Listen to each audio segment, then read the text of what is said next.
আসসালামু আলাইকুম সম্মানিত দর্শক।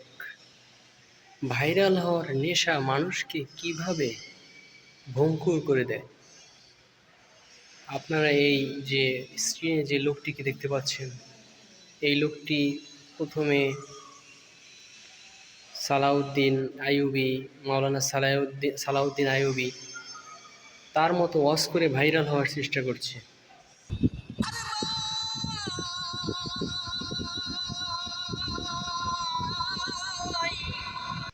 দীর্ঘ 2 বছর আগে কোনো ফলাফল পেল না।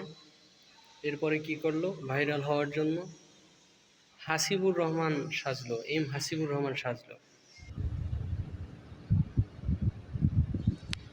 বন্ধুরা, বিশ্ব নবীর মনটা যখনই খারাপ, আল্লাহর সঙ্গে সঙ্গে নবীর মন ভালো করার জন্য পেরেশান হয়ে যায়।